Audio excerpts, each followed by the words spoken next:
রাখাইনের স্বাধীন দেশের সম্ভাবনা বাংলাদেশের মহাবিপদ। রাখাইন রাজ্যের বর্তমান পরিস্থিতি ইঙ্গিত দিচ্ছে মায়ানমারের সামরিক জান্তা যেখানে পুরোপুরি পতনের পথে রয়েছে। শনিবার সকাল পর্যন্ত রাজ্যের 17টি টাউনশিপের মধ্যে 13টি বিদ্রোহী আরাকান আর্মির নিয়ন্ত্রণে চলে গেছে। একটি টাউনশিপের তীব্র সংঘর্ষ চলছে, আর রাজধানী সিত্তরে ও বাকি দুই টাউনশিপের শহরাঞ্চলে জান্তার নিয়ন্ত্রণ থাকলেও তা স্থায়ী বলে মনে হচ্ছে না।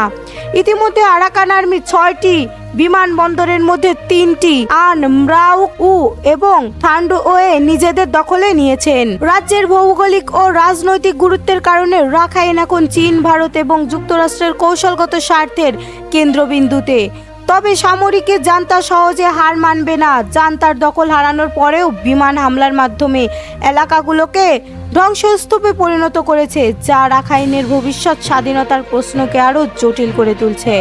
আরাকান আর্মির প্রধান জেনারেল তোয়াই ম্রোত নাইং বলেছেন, তারা রাখাইন স্বাধীনতা চায়। গাছের নিচে গাছ জন্মালে পরগাছায় থাকতে হবে বললেন ডাক্তার AZM জাহিদ। বিএনপির স্থানীয় কমিটির সদস্য ডাক্তার AZM জাহিদ হোসেন বলেছেন, আমরা মনে করি রাজনৈতিক দল হতেই পারে। রাজনৈতিক দল মাঠে আসবে, জনগণকে কর্মসূচি দিবে, জনগণের কর্মসূচি ভালো লাগলে সেটা গ্রহণ করবে। গাছের ছায়ার তলে কোনো গাছ জন্মে না, পরগাছা হয় বলে মন্তব্য করেন তিনি। সাম্প্রতিক নতুন রাজনৈতিক দল গঠন নিয়ে গণমাধ্যমকে এসব কথা বলেন তিনি।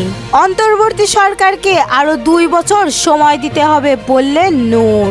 গণ অধিকার পরিষদের সভাপতি ডাকসু সাবেক ভিপি নুরুল হক নূর বলেছেন, অন্তর্বর্তীকালীন সরকারকে আরো 2 বছর সময় দিতে হবে। দেশের সংস্কারের ক্ষেত্রে এ সরকারকে সহযোগিতা করতে হবে।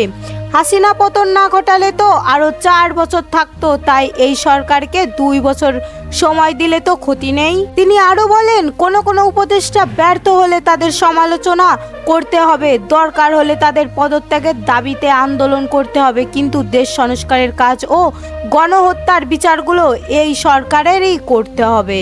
29শে ডিসেম্বর লন্ডনে যাচ্ছেন খালেদা জিয়া।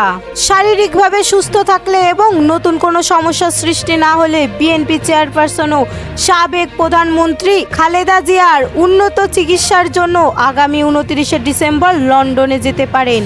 ওই দিন দিনের বেলায় কোনো এক ফ্লাইটে লন্ডনের উদ্দেশ্যে ঢাকা হজরত শাহজালাল আন্তর্জাতিক বিমানবন্দর ত্যাগ করতে পারেন তিনি। বেগম খালেদা জিয়ার সঙ্গে তার ব্যক্তিগত ও মেডিকেল বোর্ডের অনেকজন শীর্ষ চিকিৎসক যাবেন।